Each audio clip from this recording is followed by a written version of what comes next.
Après la collection « Alerte », le triptyque humaniste existentiel, qui comprend son fascicule de présentation, son livre 1, Le dernier regard en 2 tomes, son livre 2, Les fictions de la science en 2 tomes, son livre 3, L'insouciance de la conscience en 2 tomes, son fascicule d'expertise.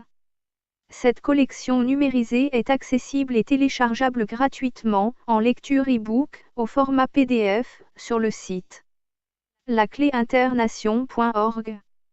Elle est également confectionnée en livre broché et accessible chez Amazon, au coût de fabrication et d'expédition, sans droit d'auteur ni d'éditeur. Livre français, Philippe Vaisseau. Au format A4 et aussi en collection luxe tout en couleur. À un tarif promotionnel, actuellement, au quart du tarif en librairie. Et également la seconde collection. Les populations esclaves. Son livre 1, Économie. Son livre 2, Entité. Son livre 3, Science. Son livre 4, Social. Son livre 5, Spiritualité. Cette collection numérisée est accessible et téléchargeable gratuitement, en lecture e-book, au format PDF, sur le site lacléinternation.org. Elle est également confectionnée en livre broché et accessible chez Amazon, au coût de fabrication et d'expédition, sans droit d'auteur ni d'éditeur. Livre français, Philippe Vaisseau. Au format A4 ou en livre de poche. À un tarif promotionnel, actuellement, au quart du tarif en librairie. Nous vous proposons maintenant le dernier ouvrage, Humanoïde du même auteur-éditeur. Vous pensez tout savoir sur le fonctionnement de la société humaine? Vous allez avoir des surprises. Vous voulez connaître comment la société humaine est organisée? Pourquoi elle est organisée de cette manière? Par qui elle est organisée? Pour qui elle est organisée? Quelles sont les finalités d'une telle organisation? Les réponses à toutes vos questions se trouvent dans ce dernier ouvrage. Humanoïdes. Chapitre 22. Des champs magnétiques. D'autres formes de magnétisme. Une matrice, ou autrement dit, un champ magnétique généré par les réactions affectives de chaque entité vivante pourrait avoir une influence sur le comportement magnétique de la Terre. Il apparaîtrait réaliste de considérer qu'une volonté d'action concertée, de populations de diverses variétés, pourrait impacter directement le champ magnétique qui dirige la vie sur la planète. Le champ magnétique pourrait en retour avoir une très grande influence sur des impacts immunitaires des espèces, mais pas seulement. Il pourrait aussi influencer des périodes de troubles favorables ou défavorables aux espèces. Évidemment, aucune personne ne peut avoir conscience du lien qu'elle pourrait concrétiser avec la planète par ses pensées ou par ses actions. Et pourtant il apparaîtrait qu'il s'agit bien d'une influence réciproque nous concernant. Il apparaîtrait alors essentiel de créer des interactions les plus harmonieuses possibles avec notre environnement immédiat. L'harmonie pourrait être considérée comme un langage entre l'individu ou une collectivité d'individus. Les émotions personnelles, dans les traditions ancestrales, étaient considérées comme pouvant se refléter dans la spiritualité cosmique. La qualité des émotions est-elle mesurable? Or, il s'avérerait que nos émotions affecteraient directement notre état psychique, physiologique, psychologique et même physique de chacun d'entre nous. Le cœur apparaît comme étant l'élément corporel le plus puissant générateur électrique et magnétique. Le cerveau possède également un champ électrique et un champ magnétique.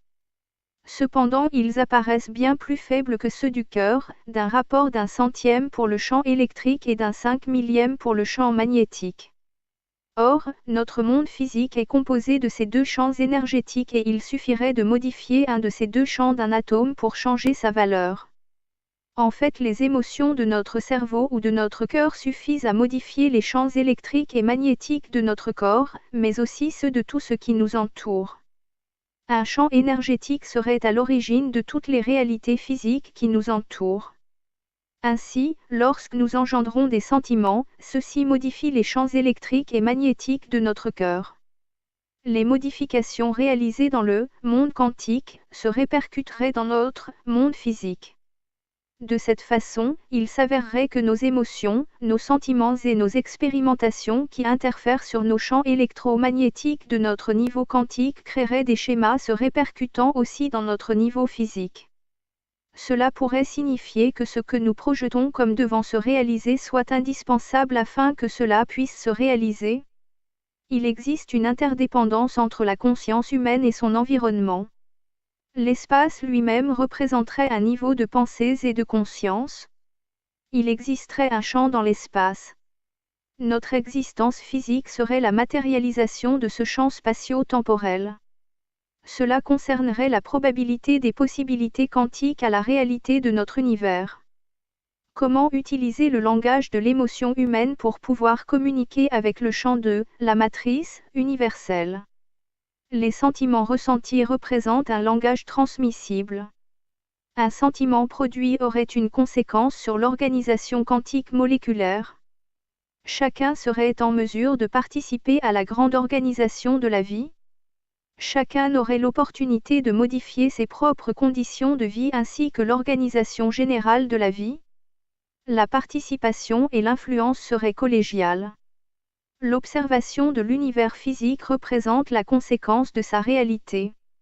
Chaque élément du vivant représente d'infimes particules d'un univers qui se réalise d'une manière participative de chacune de ces particules. Il s'agit d'une participation à son élaboration. La recherche du savoir oblige à découvrir sans finalité. L'obligation de vouloir comprendre oblige à rechercher indéfiniment, sans espoir de pouvoir atteindre l'ultime réponse. L'état de conscience correspond au résultat des recherches. C'est la conscience qui créerait l'univers physique. Le sentiment et la conscience pourraient être à l'origine de la création. Quelles sont alors les conséquences de nos pensées sur notre planète? Le pouvoir de changer nos pensées aurait pour conséquence des changements de croyances. La vie serait alors liée aux diverses formes de croyances. Quelles sont donc les origines des croyances? Les croyances proviennent des diverses informations transmises par les diverses cultures liées aux populations. Quelles seraient donc les conséquences des croyances erronées transmises de génération à génération? Le pouvoir des cultures serait la conséquence du pouvoir de la conscience. Le pouvoir des croyances est alors très lourd de conséquences sur l'avenir de l'espèce humaine et par voie de conséquence sur toutes les espèces. Nous sommes tous constitués de particules atomiques. Nos particules sont interconnectées entre elles. Ce sont des particules quantiques capables de communiquer entre elles, dans le passé et dans le futur. En effet, les particules auraient la particularité de pouvoir changer leur passé pour leur permettre de se transposer dans le futur.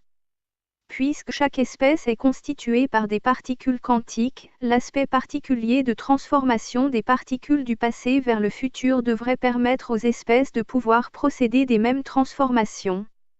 Le pouvoir des particules nous oblige à devoir prendre conscience de nos propres pouvoirs. Or, ce serait la force de la conscience qui permettrait aux particules quantiques d'établir la consistance de l'organisation des organismes physiques. La matière constituant notre univers physique n'existerait pas sous la forme attribuée par nos sens. Les recherches au niveau de l'atome confirmeraient que la matière n'existerait pas sous la forme que nous lui attribuons. La réelle existence de la matière ne se révélerait qu'à partir d'une force, celle d'une force maintenant les ensembles par l'action de la conscience. Il s'agirait d'un champ d'énergie permettant la cohérence des ensembles. La croyance serait un code utilisant les champs énergétiques, que seraient les champs des possibilités, pour les transformer en une réalité apparente de cet univers physique. La croyance serait donc un code permettant la transformation des possibilités en réalité. Dans le champ des probabilités, toutes les possibilités existeraient dans l'avenir des possibles. L'accès à toutes les possibilités s'établirait ainsi à partir de la conscience de chaque élément du vivant. Ce serait alors à partir de l'accès au sentiment que l'avenir se réaliserait. Une croyance résulterait de la combinaison d'une pensée et d'une émotion. La pensée se produirait à un certain niveau de la conscience. L'émotion se produirait à un autre niveau, créatif, de cette conscience. La conjugaison des deux éléments permettrait la réalisation d'une pensée en sentiment. La nature d'un sentiment serait donc la conséquence d'une combinaison entre l'émotion et la pensée. La nature d'un sentiment serait aussi la combinaison de divers éléments.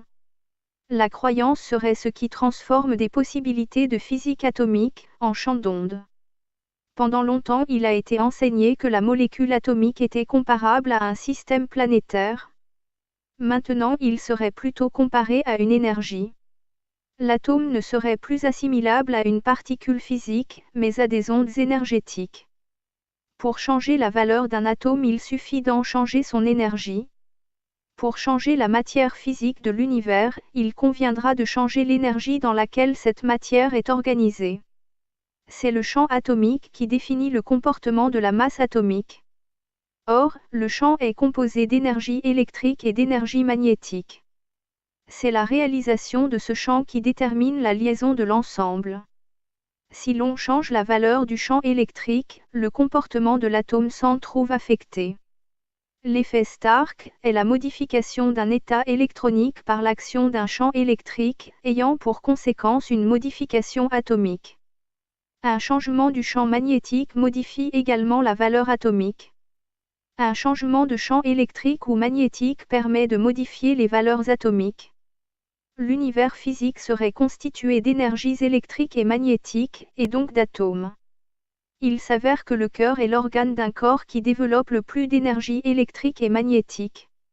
Le cœur est considéré comme le secteur corporel créateur des sentiments.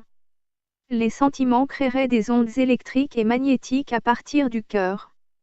Rappelons que les champs électriques du cœur sont 100 fois plus puissants que ceux du cerveau et ces champs magnétiques le sont 5000 fois plus. Il suffit d'extrapoler son influence sur le réseau atomique qui l'entoure pour comprendre que le cœur serait en mesure de changer les valeurs atomiques de chaque personne et par voie de conséquence celles de l'univers aussi. Les croyances créent des ondes électriques et changent les valeurs des ondes magnétiques. Les croyances créeraient de cette manière les réalités terrestres et l'univers physique en changeant les valeurs de la matière. L'oscillation d'une onde et son mouvement d'aller-retour est contraire à une onde stationnaire. Les possibilités quantiques de la vie seraient liées à ces ondes oscillantes. L'onde stationnaire correspondrait à une réalité du vécu. Les possibilités quantiques sont liées au phénomène de l'intrication des particules.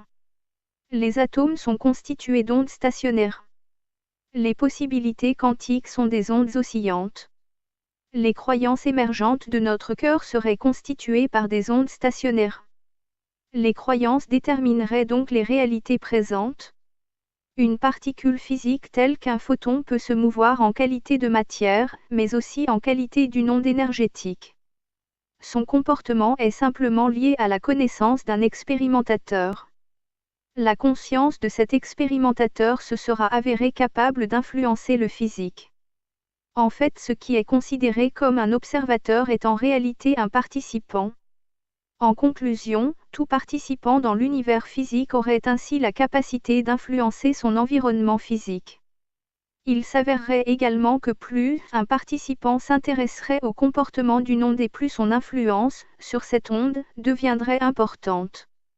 La réalité serait considérée comme tributaire de l'attention qui lui sera apportée.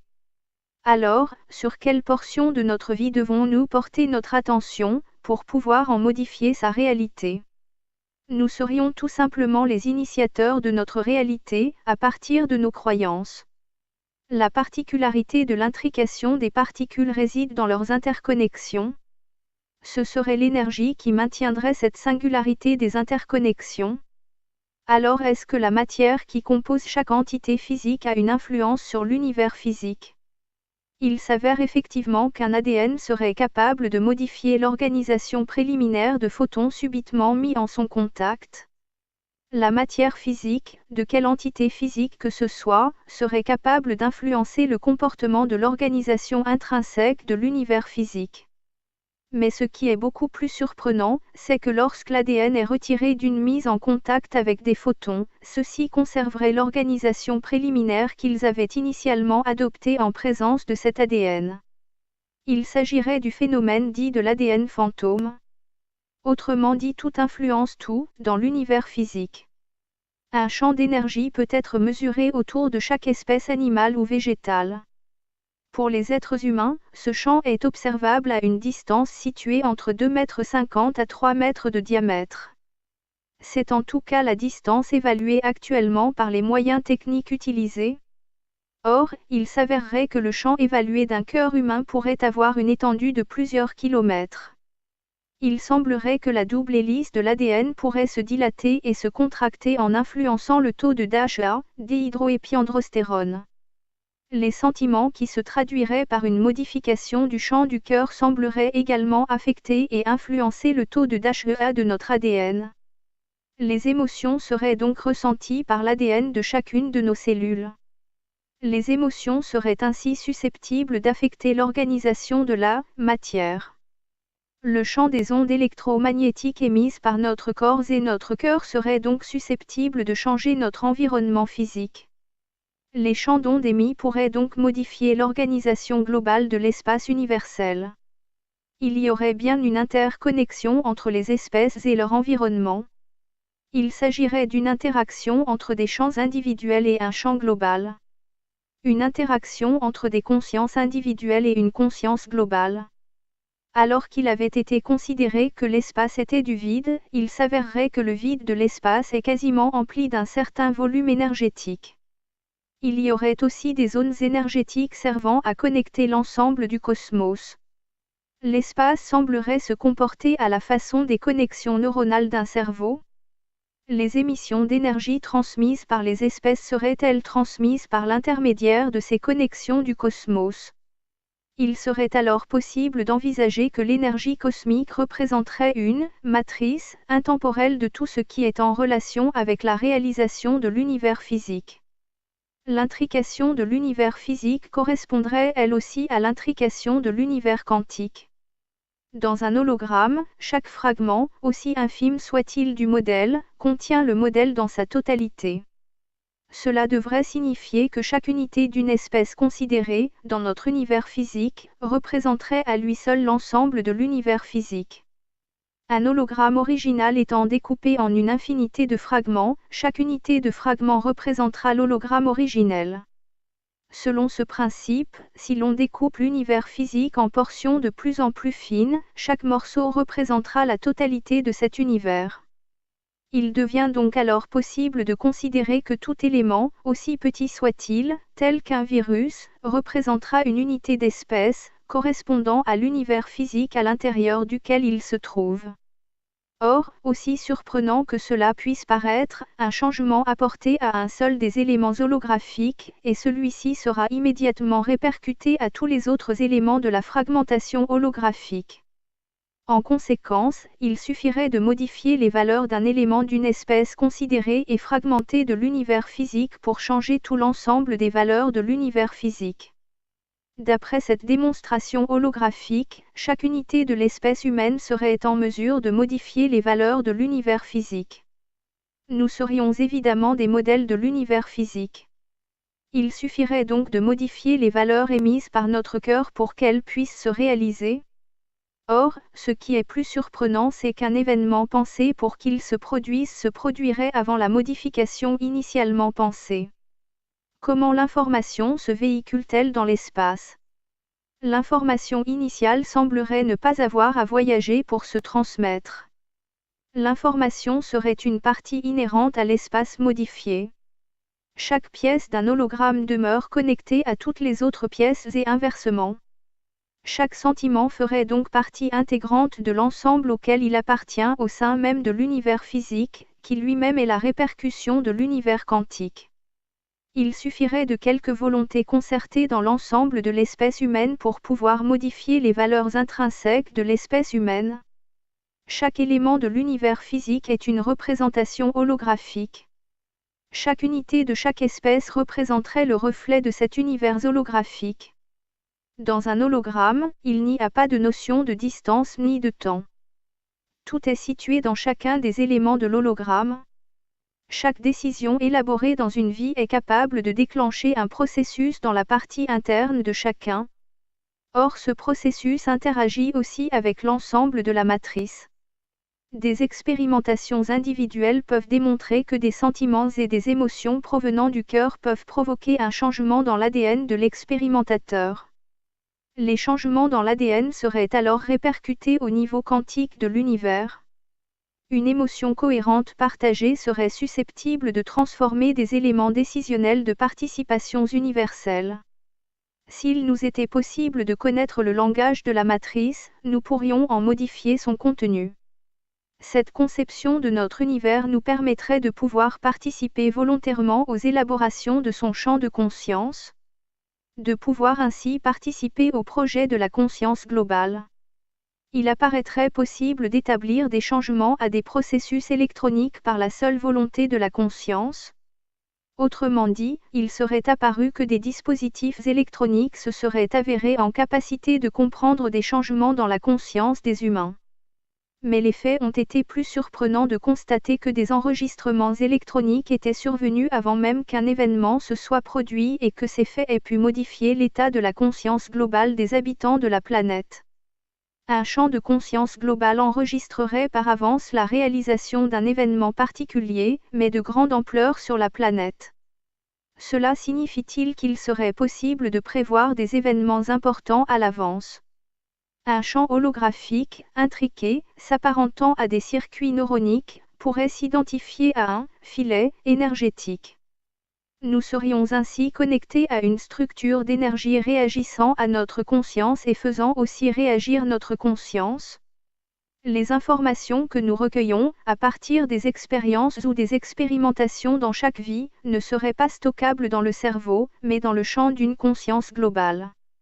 Ce stockage globalisé des informations serait-il accessible à la conscience individuelle de chaque unité de chaque espèce ? Est-il possible, à partir d'un sentiment, d'accéder à la connaissance globale de l'univers physique, de la matrice ?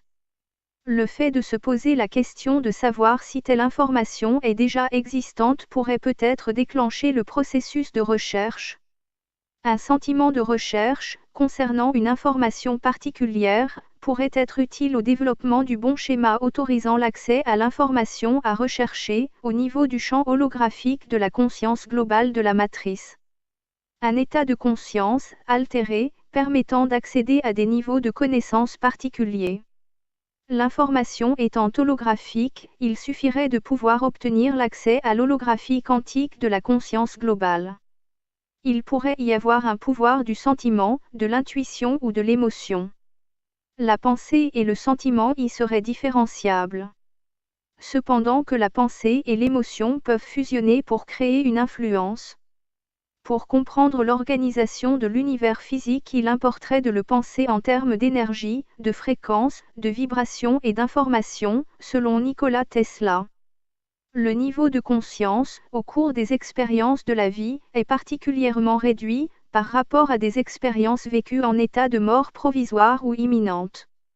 La conscience, détachée du corps permettrait, au contraire, de remettre en question le modèle de notre réalité. Le cerveau pourrait n'être qu'un filtre très réducteur d'informations. Il ne s'agirait que d'une très petite fraction des informations pouvant être mises à disposition. Il y aurait une conscience analytique réservée à la matière dite physique, pendant qu'une conscience extraneuronale intuitive serait, elle, liée à des perceptions extrasensorielles. Il y aurait des états d'expansion de la conscience et des états modifiés de conscience, à partir d'une possibilité de ne plus avoir à passer par les sens normaux de détection. Les rêves représentent un tout autre état. Le rêve aurait la faculté de se déployer, autour du dormeur, à la façon d'un hologramme. Des personnages, connus généralement, auraient la faculté de pénétrer dans le rêve d'un dormeur. Le propre de n'importe quelle vérité essentielle est que son contraire contient aussi une vérité essentielle, selon Niels Bohr. Une évolution de la conscience implique de tout prendre en considération. Un état modifié de conscience permet de se confronter à une réalité inattendue.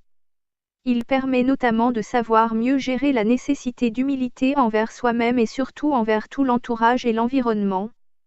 La vie n'est pas qu'une enveloppe physique constituée d'une conscience. La vie c'est d'abord une conscience qui s'est transposée dans une enveloppe physique pour pouvoir y réaliser des compétences, des expérimentations. Elle est là, pour acquérir des connaissances et un savoir. L'interaction entre les deux aspects de la personnalité consisterait en une dualité nécessaire entre la conscience et l'esprit. Le physique servant l'esprit, l'expérience servant la conscience. Une anatomie spirituelle de l'enveloppe charnelle permet de mieux comprendre les actions réciproques de chaque élément corporel rattaché à chaque niveau énergétique lié à la conscience. Les déficiences de connaissance des zones énergétiques d'un corps qui n'utilise qu'un faible pourcentage de ses facultés empêchent de comprendre le fonctionnement des modèles émotionnels en activité. L'incursion dans l'univers physique permettrait de réaliser les expériences dont la conscience aurait besoin. Elle permettrait la compréhension détaillée de ce que représente la réalité de la conscience.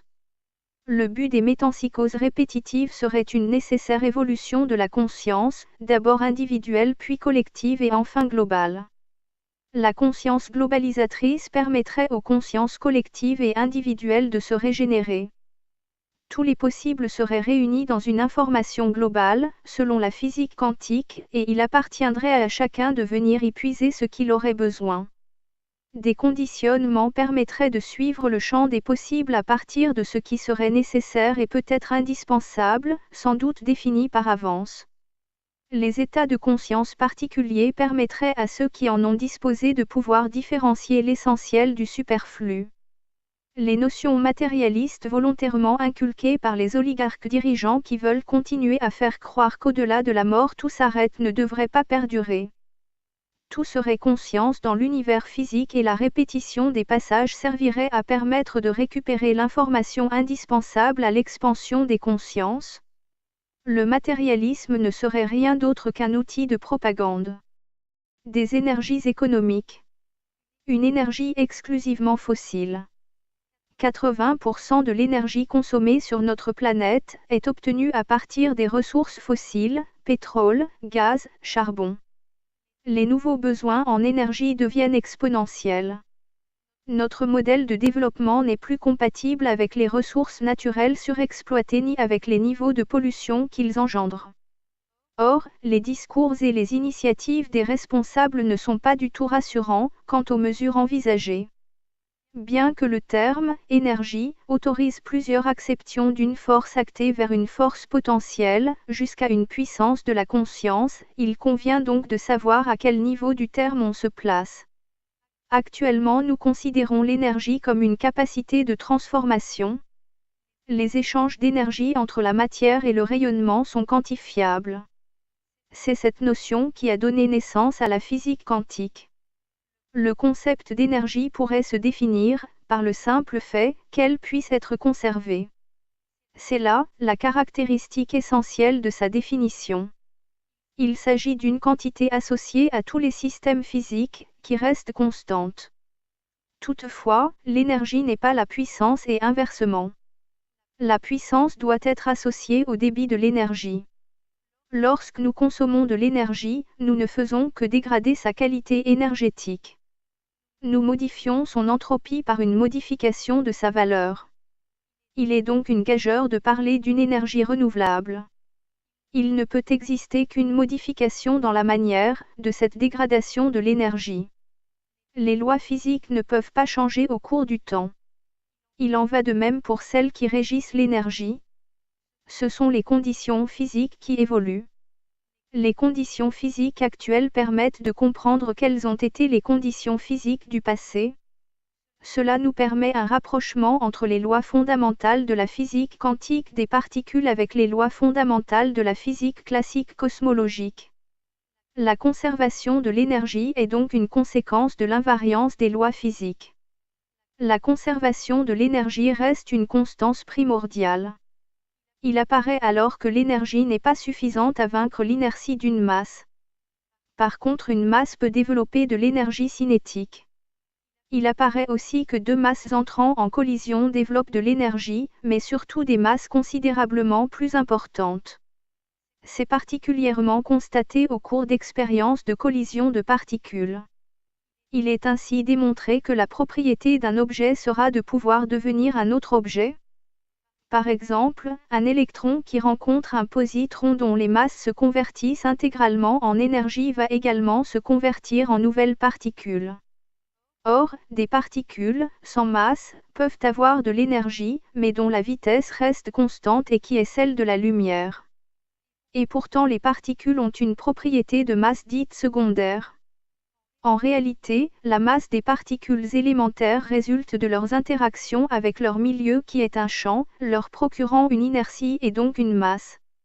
La masse apparaît alors être une mesure du couplage de certaines de ces particules élémentaires avec le champ. Quelle énergie faut-il utiliser pour obtenir 1 kWh? Cela dépend, bien sûr, du type d'énergie cinétique utilisée, qui correspondra à l'interaction fondamentale utilisée. Si elle est gravitationnelle, électromagnétique, nucléaire faible ou forte ou noire, les besoins seront bien différents.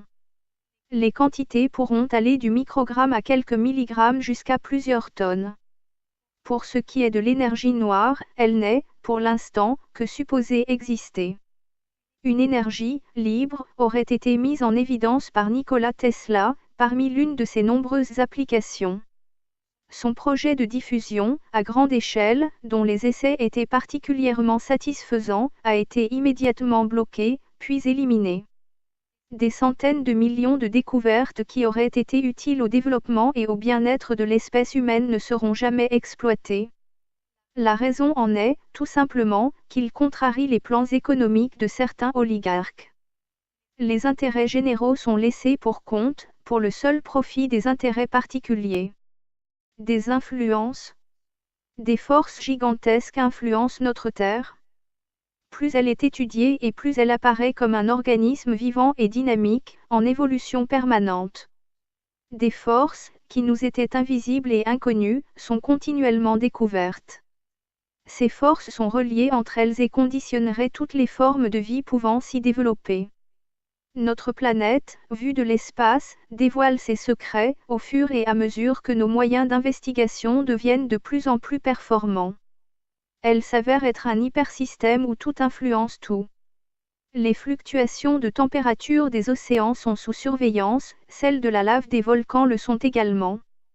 Mais il n'y a évidemment pas que cela.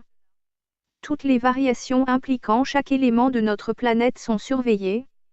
Des volumes impressionnants d'informations sont relevés, comparés, analysés, synthétisés. Les forces permettent d'établir un équilibre, chaque élément venant annuler le précédent. Chaque intervention naturelle est liée à l'ensemble et modifie ainsi les données, en permanence.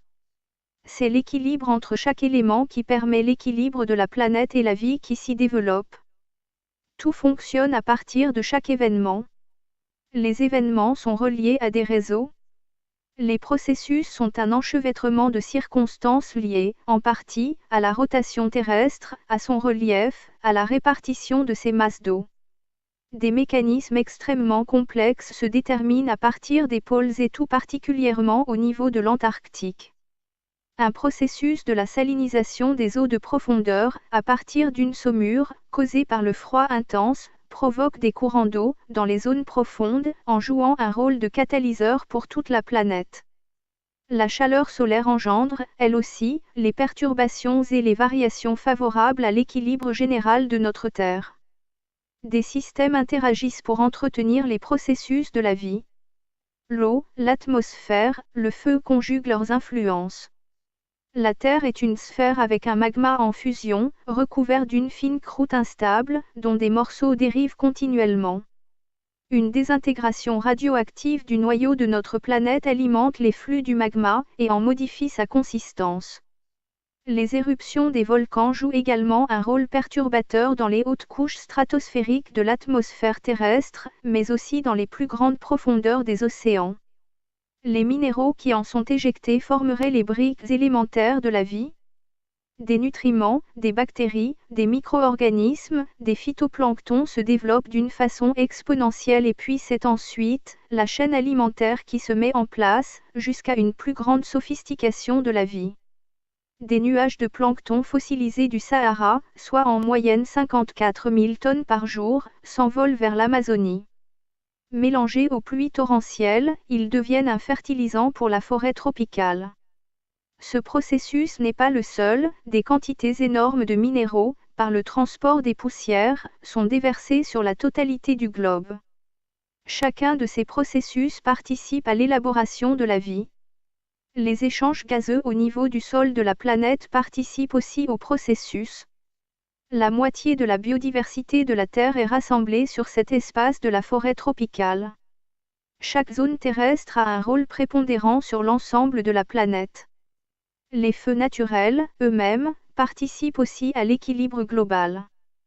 Les cycles de la vie sont élaborés et entretenus à partir des équilibres globaux réalisés par une planète, désormais considérée comme organisme vivant. Le Soleil émet des éjections de masse coronale, qui sont de gigantesques nuages de plasma. Si ces nuages de plasma atteignaient la surface de notre planète, tous les éléments de l'ADN, de toutes les formes de vie, en seraient modifiés et perturbés au point d'en compromettre la continuité. Une ceinture magnétique terrestre la protège de ces radiations particulières, en les déviant. C'est cette déviation et la dissipation des radiations qui engendrent les aurores boréales et australes, en encerclant les deux pôles.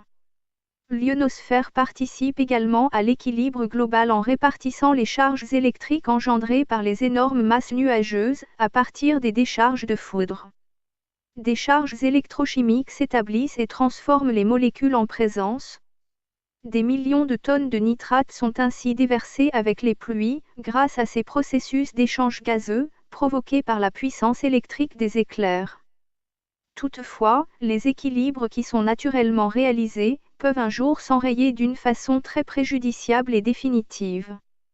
Une influence déconcertante et indéniable d'une seule espèce animale risque d'interférer sur toutes les autres formes de vie. L'humain ne doit pas continuer à jouer les apprentis sorciers.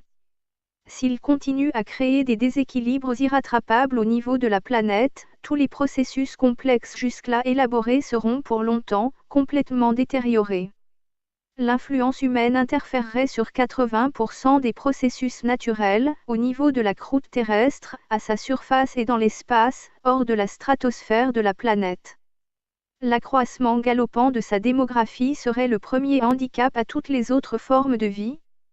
Des modèles évolutifs. Une évolution biologique permet-elle une meilleure approche de la conscience ?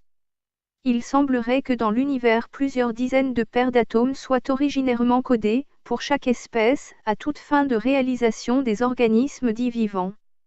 Ainsi, selon le milieu ambiant rencontré, sur quelque planète que ce soit, le meilleur modèle d'évolution correspondant pourrait s'y réaliser.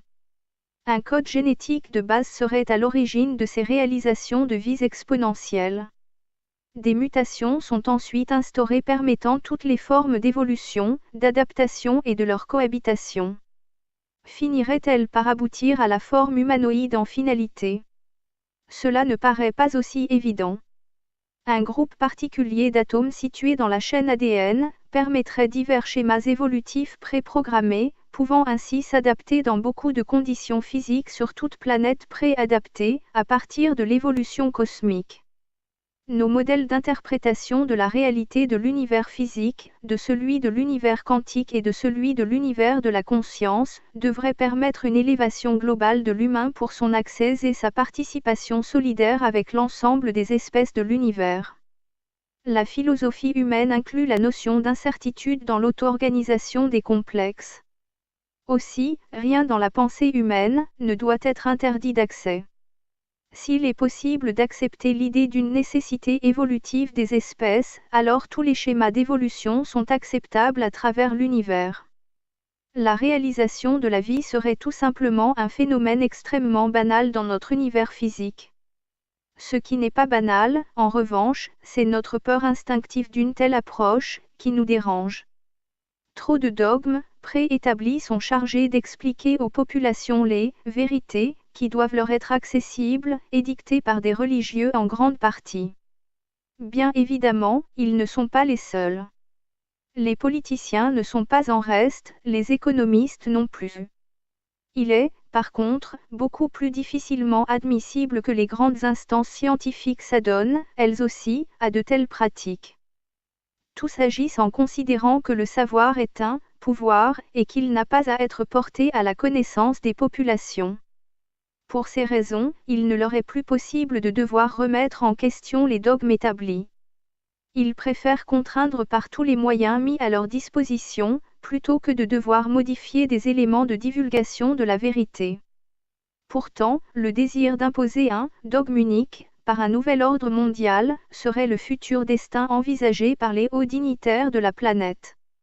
Il serait intéressant que les scientifiques s'y sensibilisent. La crédibilité sur l'existence des ovnis et des extraterrestres passerait par un nécessaire optimisme des scientifiques dans leurs recherches, tout en conservant leurs démarches expérimentales. Des transferts de technologie ne pourront être efficaces que s'ils sont accompagnés du transfert des concepts moraux. Malheureusement, un filtrage des connaissances empêcherait souvent les recherches vers le progrès, dès l'instant où les découvertes ne correspondraient pas au modèle convenu. Or, la préoccupation principale des hauts responsables de l'humanité terrestre réside dans le surarmement qui permettrait de détenir le pouvoir global sur la planète. Après le surarmement nucléaire suffisant à la destruction de toutes les formes de vie sur la Terre en quelques heures, les scientifico-militaristes seraient peut-être capables de réaliser des bombes à antimatière. Quelques centaines de grammes d'antimatière, actuellement synthétisables dans les accélérateurs de particules, produiraient des énergies des milliers de fois supérieures à la fission nucléaire. Ce processus de destruction serait irrémédiable en peu de temps et toutes les formes de vie disparaîtraient de la surface de la Terre. Cela ne s'appelle plus une arme de destruction massive, mais une arme de destruction totale. Cette arme fatale serait entre les mains des militaires américains. Mais ils n'ont pas que celle-là. De nombreux scientifiques œuvrent dans la recherche militaire. Leur paroxysme sans borne va jusqu'à la recherche de cancers pouvant être inoculés. S'achemine-t-on vers une immoralité totale, inconsciente et sans borne des scientifiques? Est-ce que les scientifiques sont capables d'évaluer les conséquences de leurs actes? Seraient-ils capables, un jour, d'assurer la survie de l'espèce humaine et faire preuve d'une conscience morale? Le scientifique doit pouvoir s'identifier, en dehors de son savoir et de ses connaissances, afin qu'il puisse se remettre en question. Le savoir scientifique n'est qu'une suite de concepts. Y aurait-il beaucoup trop de supercherie dans le monde scientifique? Évidemment, la recherche scientifique alimentée économiquement par les grands groupes financiers reste sous le pouvoir de ces derniers. Aussi la recherche scientifique en général et les chercheurs en particulier, ne peuvent plus être crédibles quant aux résultats de leurs travaux. Il s'ensuit alors une réaction citoyenne des populations qui sont ulcérées par la seule recherche qui prévaut et qui est celle du profit à outrance dans tous les domaines organisationnels de la société humaine. Malheureusement, les meneurs de ces actions de ras-le-bol, exprimés, réprimés et très habilement déstabilisés, sont sans programme concret pour un changement quelconque. Ces meneurs descendent dans la rue pour manifester, pour tout casser et après, ils n'ont aucune compétence à changer quoi que ce soit, dans les systèmes organisationnels sociaux. Un scientifique, qui serait digne de ce terme, désignerait des personnes de grands savoirs et de grande probité. Or, lorsqu'on se rend compte du chaos dans l'organisation où se trouve l'humanité, le milieu scientifique revêt une très grande irresponsabilité au constat de ces agissements inconséquents. Un exemple est nécessaire pour pouvoir comprendre comment les ensembles scientifico-économiques fonctionnent. Prenons le cas de la production énergétique nucléaire, dont la France est si fière de posséder et de son arsenal de bombes atomiques, suffisant pour anéantir toutes les formes de vie sur la planète, ainsi que de sa source de production énergétique, à partir de l'atome. Comment fonctionne cette ressource énergétique atomique obtenue à partir du minerai d'uranium? Le minerai d'uranium récupéré dans quelques pays, en particulier dans certains pays africains pour ce qui concerne la France, contient 99,3% d'uranium-238 qui est un composant atomique inexploitable pour nos besoins énergétiques. Il ne contient donc que 0,7% d'uranium-235, qui est l'élément utilisable pour la fabrication des bombes atomiques, d'une part et comme combustible pour faire chauffer l'eau des turbines, d'autre part. Cette eau est transformée en vapeur d'eau chaude, qui sert à faire tourner les turbines. Ce sont, en fait, de grosses dynamos, qui produisent de l'électricité. Cet uranium-235, inutilisable en l'état, doit être enrichi dans diverses centrifugeuses jusqu'à l'obtention d'un matériau obtenu à 3% d'enrichissement dont seulement 2% sont alors utilisables. Il convient de savoir que 3 centrales nucléaires sont indispensables pour alimenter les centrifugeuses en énergie, afin de fournir l'énergie suffisante permettant la production des barres d'alimentation en combustible de toutes les centrales nucléaires françaises. Ces barres sont alors composées de 97% d'uranium-238, non utile, et de 3% d'uranium-235 utile à la fission productrice d'énergie exploitable. Il convient aussi de connaître que cette utilisation de l'uranium-235, par fission, produit des éléments nucléiques extrêmement dangereux, à très longue durée de radiation. Lorsque les 2% d'uranium-235 ont été exploités, il reste les 97% d'uranium-238, plus le 1% d'uranium-235 non utilisable. Il y a aussi 1% de plutonium créé par cette fission nucléaire. Tous ces résidus d'exploitation s'appellent du déchet nucléaire. Le plutonium est l'explosif utilisé dans les bombes atomiques. Comme les Français ne sont jamais à court d'idées, ils se sont mis à récupérer tous les déchets produits dans le monde entier, afin d'en extraire le plutonium. Ce composant atomique est ensuite transformé en MAX, qui est un composé de 93% d'uranium-238 et de 7% de plutonium. Cette chimie atomique permet de passer de la fission de l'uranium à la fission du plutonium. Ce qu'il est important de savoir, c'est que 1 mg de plutonium, inhalé par mégarde, est un poison irrémédiablement mortel. Mais il y a plus grave, parce que ces déchets sont utilisés pour l'armement militaire dont les effets différés sont catastrophiques en moyen de destruction massive des populations attaquées. La recrudescence des cancers, dans le monde, en est un des résultats immédiats, plus tous les « bébés monstres », qui en sont aussi une des conséquences. Le MAX, connu à la suite de l'accident nucléaire du Japon, a réveillé les consciences du public face aux dangers permanents et potentiels des 500 centrales nucléaires dispersées dans le monde. Il y a 58 réacteurs nucléaires en France. Face à un tel danger, quelle est la position des scientifiques créateurs et instigateurs? La carrière des scientifiques dépend de la fidélité affichée au système. Qui oserait émettre une opinion citoyenne serait très vite remercié. Le lobby du nucléaire est particulièrement puissant et influent dans tous les compartiments de la recherche. La plus aberrante des perspectives étant la fabrication de la centrale à réacteur de fusion, ITER, qui serait un dérivé de la MHD, magnéto-hydrodynamique. ITER servirait à obtenir de l'énergie à partir de deutérium et de tritium, qui seront les composants de fusion. Le but de « Savoir sans frontières » est de permettre à toute personne de comprendre le maximum de choses concernant la science, c'est-à-dire des faits scientifiques établis, fiables. Le projet ITER a une envergure internationale. N'ayant jamais fait l'objet d'un audit scientifique international, ne possédant pas de directeur scientifique en titre, cette chimère a été, et est l'objet d'une intense politique de lobbying, dans tous les pays, et dans toutes les langues, destinée à faire admettre par l'ensemble des humains que ce projet représente. La fusion est l'avenir, unique, de la technologie nucléaire en matière de production d'énergie. C'est faux. On est obligé de constater que d'une part il n'existe nulle part de présentation claire du principe de fonctionnement d'ITER, c'est-à-dire de la machine nommée tokamak. Un tokamak est une chambre torique de confinement magnétique destinée à contrôler un plasma pour étudier la possibilité de la production d'énergie par fusion nucléaire.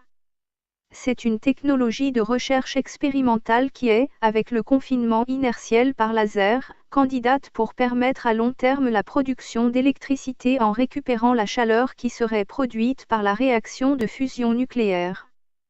Car ITER n'est rien d'autre qu'un tokamak géant. Par ailleurs, les très nombreux documents destinés au public passent délibérément sous silence les graves problèmes posés par l'instabilité foncière de ces machines. Ce ne sont que des documents de pure propagande.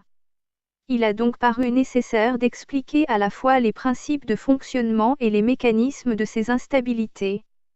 Cette présentation est validée par tous les spécialistes de physique des plasmas du monde entier sauf, bien entendu, par ceux qui sont impliqués par le projet ITER.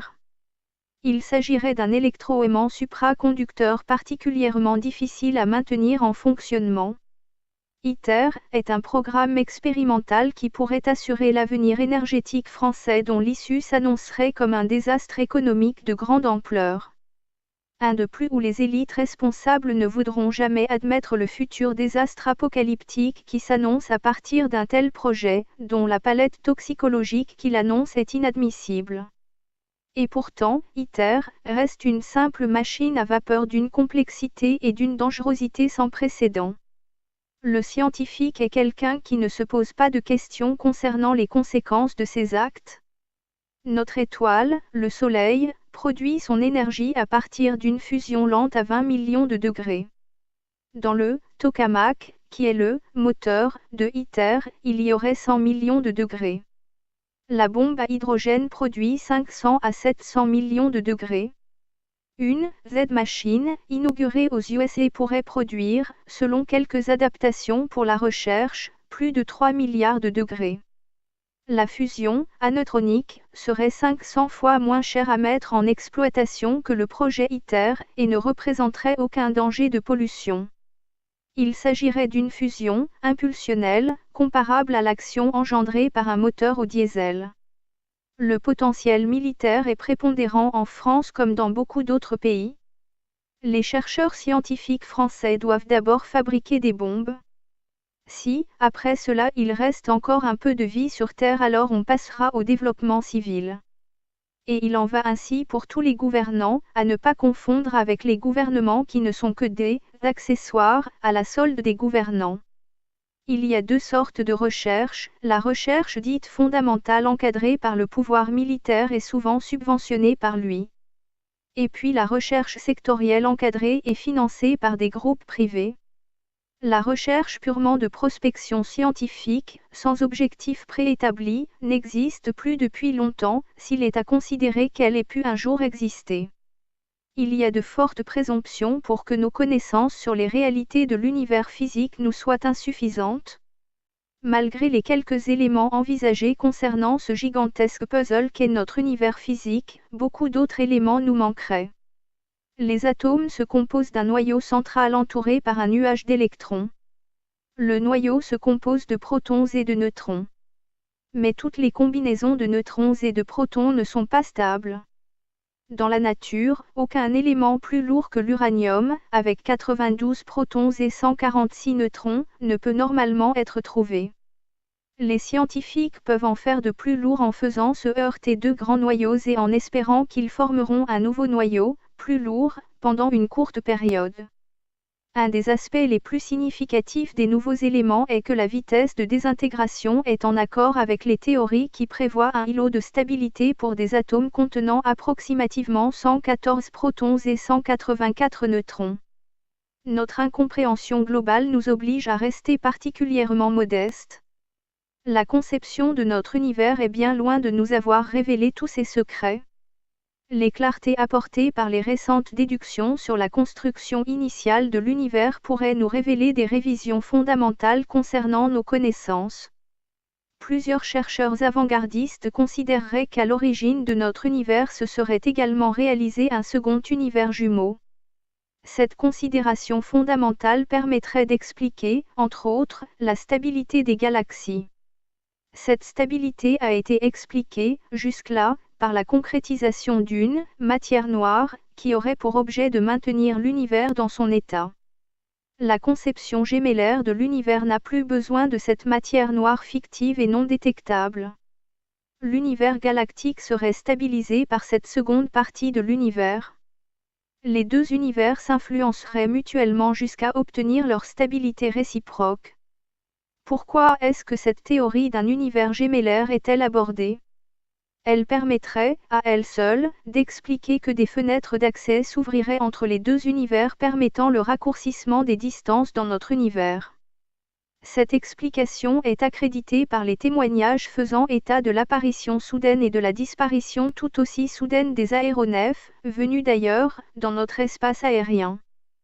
Comment fonctionneraient ces deux univers? L'action réciproque des deux univers par leurs influences mutuelles aurait été expliquée par des équations mathématiques permettant de comprendre cette possibilité. Cela ne paraît pas si extravagant que ça quand on analyse les périodes d'observation qui se rapporteraient à des cycles évalués dans le temps. Des champs de matière négative, d'une part, et de matière positive d'autre part, expliqueraient la stabilité globale des ensembles.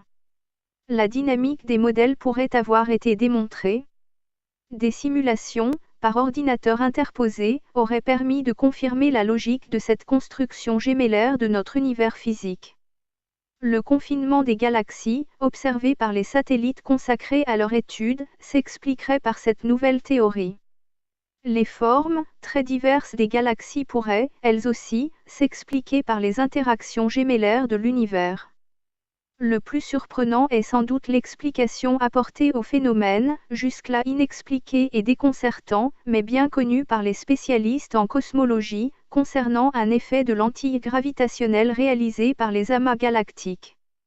Cet effet de lentille aurait été observé lors de la contemplation de certains quasars dont l'apparence était dédoublée. Il s'agirait bien d'un effet de dédoublement, scientifiquement établi, qui est appelé le mirage gravitationnel. Le défaut a été identifié, mais pas l'origine pouvant lui être attribuée. Faute de mieux, elle a été provisoirement octroyée à la masse manquante de l'univers, la fameuse matière noire. Or, il s'avère que la masse des galaxies produisant ce phénomène n'était pas suffisante pour pouvoir l'engendrer. Avec une nouvelle étude sur les équations concernant la relativité, le modèle gémellaire de l'univers apporterait une explication fonctionnelle à ce constat. En fait, cette gémellité de l'univers permettrait d'expliquer qu'il y aurait bien une masse de l'univers qui ne nous est pas accessible visuellement, tout simplement parce qu'elle se situerait au niveau de sa partie jumelle. Tout cela apparaît très simple, à condition d'accepter la gémellité de notre univers. Des avancées mathématiques de cette nouvelle construction initiale de notre univers viendraient corroborer ces recherches scientifiques. Notre univers visible serait imprimé en positif pendant que l'autre face invisible serait, elle, imprimée en négatif. Il convient simplement de comprendre qu'il ne s'agit pas de deux univers, mais bien d'un seul dont les flèches du temps seraient inversées. Cette inversion permettrait alors les déplacements interstellaires, jusque-là incompréhensibles. Pour qu'une société humaine évolutive puisse fonctionner en harmonie, il conviendrait qu'elle ait un système identique de valeurs dédiées à la société humaine dans son ensemble. Seul un pragmatisme scientifique permettrait d'établir des bases communes de civilisation, c'est-à-dire apporter les réponses cohérentes et égalitaires à l'ensemble de l'espèce humaine. Toutefois, cela ne pourra pas se réaliser sans une prise de conscience et que nos rapports soient en synergie avec l'ensemble de l'univers. Un modèle d'évolution en synergie est souvent observé entre notre organisme et les virus qui l'habitent. Lorsque cette synergie n'existe pas, nous sommes confrontés à la situation de devoir combattre les intrus. Des verrous structurels. Chaque nouveau-né posséderait, dès sa conception, ses propres verrous de temps.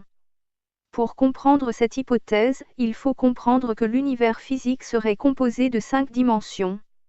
À la 4e dimension, qu'est le temps, il conviendrait d'ajouter un vortex, qui est un vecteur en rotation et qui indiquerait la direction du temps.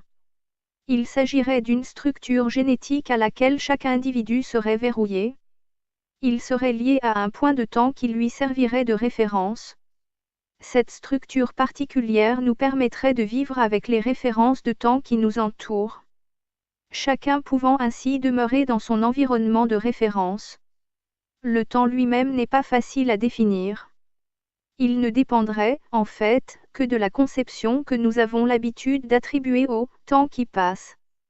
Il avait été évoqué, dans les précédents ouvrages, de la collection Alerte, le triptyque humaniste existentiel, le dernier regard, les fictions de la science, l'insouciance de la conscience, ce que pouvait être la conception du temps que nous résumons à un présent, un passé et un futur. Il avait également été déterminé qu'il n'était pas possible d'évaluer la valeur du présent, sauf à considérer qu'il s'agissait d'une notion tellement furtive qu'elle ne pouvait être définie qu'à partir d'une succession d'événements. Son imprécision est telle qu'il paraît impossible de situer cette notion du présent avec méticulosité. Pour être concret, le temps se résumerait à un passage du passé vers le futur à travers des successions d'événements. C'est, semble-t-il, ce qui devrait se passer normalement. Il devient alors plus facile de comprendre que le passé et le futur puissent se confondre, dès l'instant où l'on a réussi à faire sauter les verrous de temps qui nous régissent dans une structure définie. L'hyperespace est justement l'élément qui permettrait de quitter les références de temps auxquelles nous sommes modélisés et rattachés. Ce système est particulièrement dangereux à faire fonctionner puisqu'il s'agit de quitter un système de référence pour un autre totalement inadmissible et incompréhensible a priori, sauf à posséder des niveaux de compréhension de temps hors du commun. Il s'agit là d'une approche métaphysique de l'existence individuelle. Elle permet de mieux comprendre et d'appréhender les éléments de la conscience individuelle et collective. Cette évaluation des verrous de temps permet de reconsidérer l'éventuelle réalité de la métempsychose. Chacun pourrait ainsi définir ses seuils d'expérimentation en fonction de ses nécessités intrinsèques. L'espace et le temps ne seraient que des moments d'expérimentations individuelles et collectives et peut-être plus globales encore. Cependant, si chacun de nous possède ces zones de temps, aussi appelées biochamps, chaque planète et chaque élément dans l'espace posséderait aussi les siens. Ainsi, notre Terre correspondrait à un biochamp de 20 ans, en avant ou en arrière et à partir d'une date précise, le 12 août, sur le calendrier de l'Occident, en l'occurrence. Cette situation particulière correspondrait à un état de pic énergétique et magnétique de notre planète. Notre Terre aurait des cycles comparables au biorhythme de l'espèce humaine. Les États-Unis et, sans doute, pas seulement eux, auraient réussi les voyages dans le temps et utiliseraient ces passerelles d'études. Ils détiendraient des niveaux de technologie depuis plusieurs décennies, totalement incompréhensibles pour des non-initiés. Mais alors pourquoi ces technologies sont-elles toujours cachées ? Les différents niveaux technologiques déjà atteints ne pourraient pas être divulgués parce qu'ils risqueraient d'aboutir à un effondrement immédiat des systèmes économiques qui établissent actuellement l'équilibre de l'espèce humaine sur notre planète, malgré les inconvénients qu'ils occasionnent et que nous connaissons. Il conviendrait de pouvoir procéder par étapes. Malheureusement, l'oligarchie dirigeante n'y est pas favorable et c'est elle qui détient tous les pouvoirs avec tous les privilèges que cela lui procure. Des champs structurels. L'explication de la gravitation, par Albert Einstein, a ouvert des perspectives extraordinaires sur l'organisation de l'univers physique. Nikola Tesla, l'inventeur aux centaines de brevets, a lui aussi fourni des explications sur le fonctionnement des champs et entrepris un grand nombre d'expériences. Ces études sur la téléportation auraient donné lieu à des expérimentations à Philadelphie, où un navire de guerre aurait disparu du port pour se retrouver à Norfolk. Ce transfert dans l'espace aurait également occasionné un transfert dans le temps, avec un espace de 40 ans dans le futur. Des personnes, qui se trouvaient à bord en 1943, se seraient retrouvées en 1983. Toutefois, la crédibilité de Nikola Tesla aurait été très émoussée, en son temps, par sa révélation de détenir ces extraordinaires secrets d'invention grâce à des contacts qu'il aurait eus avec des extraterrestres. Le sujet de la téléportation était à la mode, dans les années 1930 à 1940 aux USA et tout particulièrement à l'Institut des études avancées de Princeton. Cette organisation, indépendante et non universitaire, a connu des noms prestigieux comme Albert Einstein, John von Neumann, Robert Oppenheimer, David Hilbert, Gustave Le Bon, Nikola Tesla. C'est là que serait né le projet Philadelphie, sous l'égide du 32e président Franklin Roosevelt. Ce projet consistait à produire une invisibilité partielle ou totale des objets. Il était conduit dans un but militaire, bien évidemment, par Roosevelt en personne. Le Philadelphia Experiment eut lieu le 12 août 1943. Toutefois, Nikola Tesla aurait reçu des informations complémentaires de ses contacts, qui lui auraient montré la dangerosité du projet et il s'en serait alors retiré. Le projet, malgré les risques encourus, aurait bien eu lieu, avec von Neumann, sous la conduite d'Oppenheimer. Des conséquences irréversibles auraient alors été constatées sur le personnel se trouvant à bord du bateau militaire. Il convient de préciser que ces expérimentations étaient la conséquence des mines magnétiques que l'armée allemande avait mises au point dès 1938 et qu'il avait été urgent, à cette époque, de devoir passer à l'action. Le déclenchement d'un premier dispositif aurait eu lieu le 22 juillet 1943 à 9 heures du matin. Le navire aurait disparu pendant le quart d'heure de l'expérimentation. Des générateurs, Tesla, auraient été installés sur le bateau expérimental, dont un appelé « générateur de référence de temps zéro ». Il s'agissait d'un « système de résonance de masse » réalisé par Nikola Tesla, chargé de se verrouiller à la structure magnétique de la Terre. Ce système serait parti d'un principe, concernant toutes les planètes existant dans la galaxie et évidemment aussi celles de notre système solaire, et qui serait verrouillé fondamentalement dans la cosmologie, par le « système géocentrique » de notre galaxie, appelé « référence de temps zéro ». La phase expérimentale définitive aurait été arrêtée au 12 août 1943. Ce jour-là, après que les générateurs aient été mis en service et que la silhouette du bateau soit progressivement disparue des écrans radars, un flash aurait provoqué sa disparition totale. Il ne serait réapparu que 4 heures plus tard. C'est alors que le transfert de personnes, dans le temps, se serait produit.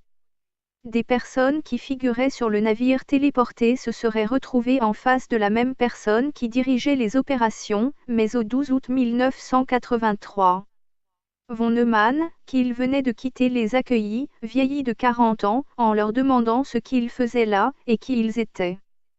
Toutefois, c'est lui qui détenait les explications sur l'événement, et qui les leur communiqua. Mais, comme tout ceci n'est pas assez difficile à comprendre, il se serait avéré nécessaire à ces personnes, projetées dans le temps, de devoir retourner à leur point de départ.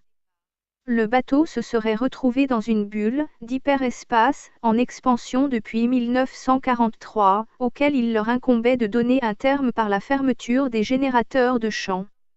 Il s'avérerait qu'en 1983 des progrès auraient été réalisés dans le domaine de la régression temporelle par un contrôle total sur le temps. Il convient de préciser qu'en 1943, le projet de bombe atomique était aussi en cours d'expérimentation et on connaît son influence éventuelle sur la fin de la Seconde Guerre mondiale. Des expérimentations temporelles. Les projets américains, Phoenix, auraient consisté à des expériences de contrôle sur l'esprit d'individus ciblés. La technologie utilisée aurait consisté en une antenne émettrice de fréquences contrôlables. Les variations de modulation en impulsion à phase multiple auraient cependant provoqué des lésions cérébrales et des troubles psychiques, entre autres conséquences, à partir des manipulations exercées à l'insu de personnes choisies, au hasard.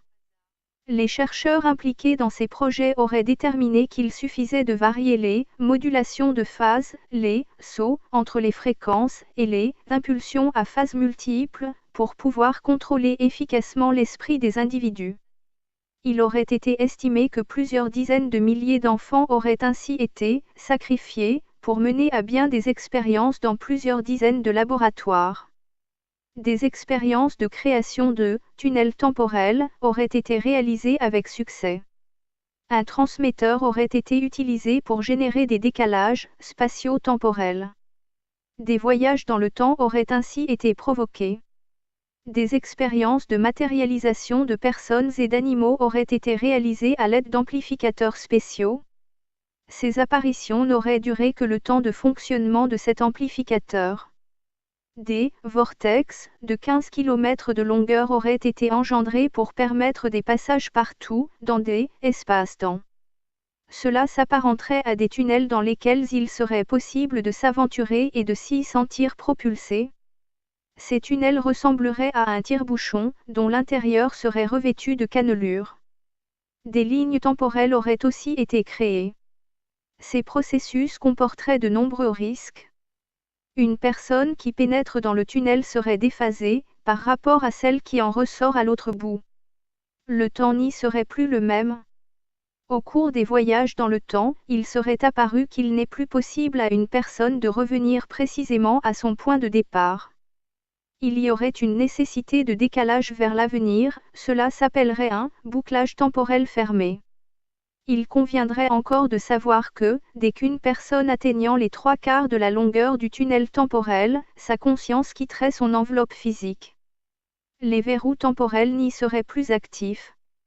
La théorie de Nikola Tesla, qui avait précisé être en relation directe avec des ET, certifiait qu'il suffisait de faire avancer le verrou temporel d'une personne, pour que celle-ci cesse de vieillir. Des extraterrestres lui auraient affirmé être vieux de plusieurs siècles, à l'échelle du temps de notre planète. 30 à 60 jours suffiraient, aux personnes expérimentatrices, pour se projeter et s'insérer dans leur nouvelle référence temporelle. Un autre niveau expérimental concernerait les implants. Des dispositifs de 3 mm de diamètre seraient ainsi implantés sur une personne, assureraient sa surveillance et son contrôle. Il s'agirait d'un processeur synaptique activé par des flots de micropositrons qui imitent les fonctions du système nerveux humain par des micro-relais servant à dupliquer les fonctions cérébrales. Ces dispositifs seraient implantés par des terriens, à ne pas confondre avec les abductés des extraterrestres, qui eux, utiliseraient des dispositifs de composition ferreuse diverses, des dérivés d'origine météoritique non terrienne. On ne connaît pas les fonctions précises de ces objets de formes diverses, sauf à spéculer sur leur raison d'être et qui auraient été extraites de personnes déclarant avoir été enlevées par des ET. Des équipements, de base d'extraterrestres, auraient été découverts à 150 mètres de profondeur, dans diverses salles, sous la pyramide de Gizeh. Ces vestiges dateraient d'au moins 100 000 années. Ces salles en sous-sol auraient ensuite été cachées en y construisant la pyramide par-dessus. De très grandes quantités de renseignements y auraient été mises en évidence. Il semblerait, selon ces sources d'informations, que des civilisations d'extraterrestres auraient prospéré sur notre planète, et puis auraient disparu. Certains ET procéderaient à des expériences d'hybridation et de clonage à des fins biologiques à partir de bovins. Toutefois, des scientifiques humains seraient également soupçonnés d'avoir recours à de grandes quantités d'adrénaline, également prélevées sur des bovins. Cela pourrait expliquer les grandes quantités d'animaux morts auxquels des organes auraient été retirés à partir de pratiques chirurgicales complexes. Le clonage exigerait des endroits d'expérimentation à changer au magnétique stable. Les processus de clonage exigeraient des caractéristiques particulières pour leur bon fonctionnement. Des répliques d'humains y auraient été réalisées avec succès. Toutes les collections. Alerte, le triptyque humaniste existentiel. Et les populations esclaves sont téléchargeables gratuitement, au format PDF, en lecture e-book sur le site internet lacléinternation.org. Ces deux collections, également accessibles en livre broché. Au format A4, en collection luxe, tout en couleur et en livre de poche, sont en vente chez Amazon, livre français, Philippe Vaisseau. À un tarif promotionnel, actuellement, au quart du tarif en librairie.